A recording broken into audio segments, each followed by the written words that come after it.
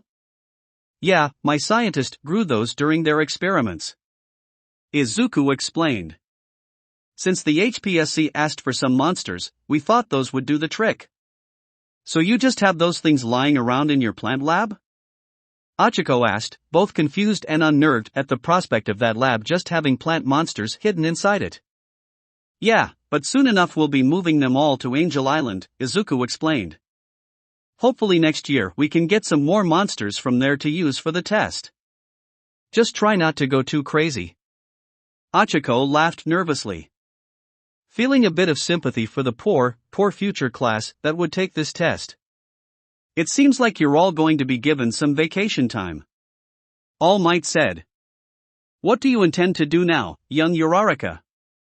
Well, me and my parents were actually planning to go back to our hometown for a little bit, Achiko revealed.